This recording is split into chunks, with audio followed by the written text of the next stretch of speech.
Bonjour à tous et bienvenue dans votre journal de la mi-journée sur TV Vendée en ce jeudi 26 février. C'est un chantier spectaculaire qui transforme le paysage des loisirs en Vendée. Aubernard Open Park entame une mutation historique avec 20 millions d'euros investis d'ici 2030. L'objectif est de métamorphoser le parc d'aventure en un véritable parc à thème aux couleurs du Far West avec de nouvelles infrastructures et de nouvelles attractions. Une dizaine d'ouvriers travaillent sans relâche malgré les intempéries de ces dernières semaines. La réouverture est annoncée dès le mois d'avril. Anaïs Escalona s'est rendue sur place. C'est une véritable course contre la montre pour satisfaire les 100 000 visiteurs attendus cette saison. Au Bernard, sur les 20 hectares d'Open Park, la dizaine d'ouvriers présents cet hiver ne chôment pas. Menuiserie, logistique, réaménagement, tout doit être prêt pour la réouverture le 4 avril. Un défi de taille, car ici le chantier est colossal. Il s'agit de rhabiller l'ensemble des infrastructures aux couleurs du western. Alors on a forcément un timing, on est quand même un parc ouvert au public. On ferme début octobre, on réouvre début avril, ce qui donne très peu de temps pour des gros projets comme les nôtres. Là, le but cette année, c'est quand même de mettre un bon coup de neuf au Fun Park sur la rethématisation western de tout le parc après la création de notre hôtel et de notre restaurant l'hiver dernier qui est un saloon.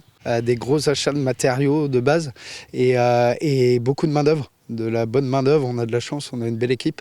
Le décor change et l'investissement aussi, 20 millions d'euros injectés d'ici 2030 pour basculer totalement dans l'univers western, mais aussi des nouveautés annoncées pour cette année. On va dépenser 5 millions d'euros à la fois pour finaliser la thématisation. Après Hotel Park en 2024, Orange en 2025, on thématise le Water Jump par exemple où on est actuellement et les infrastructures d'entrée du parc. Et on ajoute plusieurs nouveautés, que ce soit à la fois une mini-ferme, on refait le Water Jump avec les nouvelles pistes, les nouvelles thématisations Far West. Et par la suite, on va ajouter à partir du 8 mai, Gold Rush, qui est une activité aquasplash avec des jeux d'eau interactifs. Un investissement tourné vers l'avenir qui passera dès 2027 par l'arrivée de la toute première attraction mécanique du parc. L'objectif est clair, devenir une destination de vacances incontournable, une nouvelle preuve qu'en Vendée, l'attractivité touristique ne se limite plus au littoral. À Chavagne-en-Paillé, Vendée Habitat engage une opération d'envergure pour redynamiser le centre-bourg.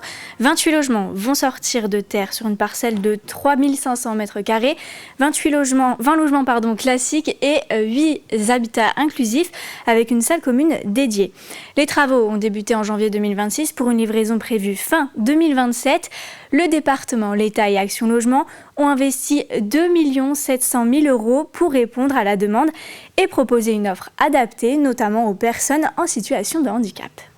Nous avons commencé par un certain nombre d'opérations de requalification des espaces publics, d'autres opérations de logement et commerce. Mais là, c'est vraiment un projet avec 28 logements, dont 8 logements tournés vers l'habitat inclusif, en termes de solidarité, en termes d'accueil de personnes vulnérables et plus vulnérables, soit handicap ou soit personnes vieillissantes. Et voilà, autour de ces sujets du logement, autour des sujets des solidarités, autour de la redynamisation du centre-bourg, c'est vraiment un très beau projet sur 4000 m².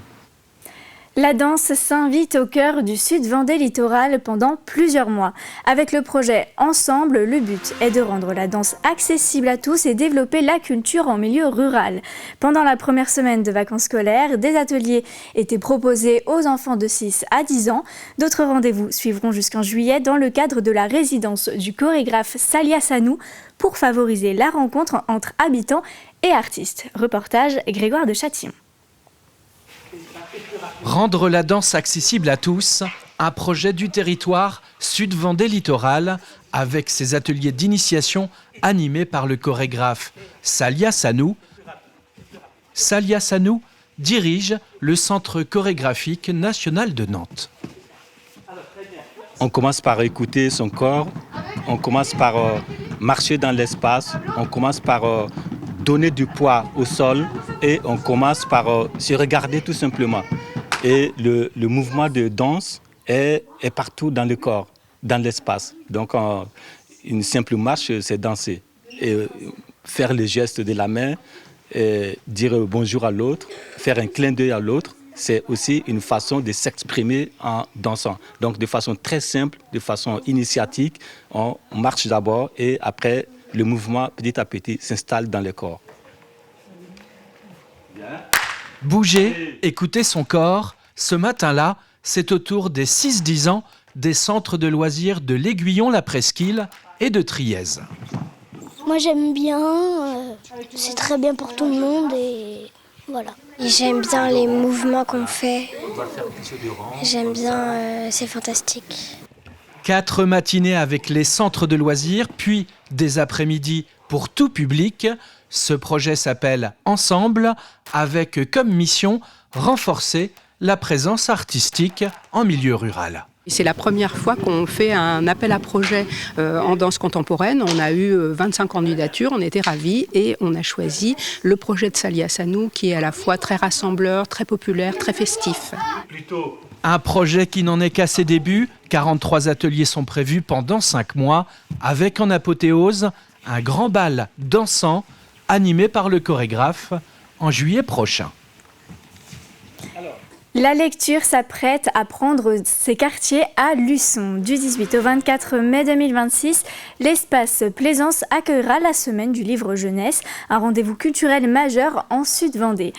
Au programme, une librairie géante de 6000 ouvrages, 20 auteurs et illustrateurs présents et des animations pour tous les âges. En amont, des rencontres sont déjà organisées dans les médiathèques et des projets participatifs voient le jour. Cette année, le thème du salon est l'habitat. Le salon est vraiment le point d'orgue de plusieurs mois de travail, avec les scolaires notamment, qui préparent les rencontres d'auteurs et travaillent sur des productions écrites ou plastiques autour de la thématique qui est cette année Habiter, Habitat. Voilà, donc en ce moment même, les enseignants préparent avec leurs élèves les rencontres d'auteurs. Donc ils lisent les livres, voilà, explorent tous les univers des auteurs et des illustrateurs. Donc on a invité cette année 20 auteurs illustrateurs. Et c'est la fin de cette édition. Merci de l'avoir suivi. Je vous donne rendez-vous tout à l'heure à 18h pour un nouveau point sur l'actualité. En attendant, très bon après-midi à tous.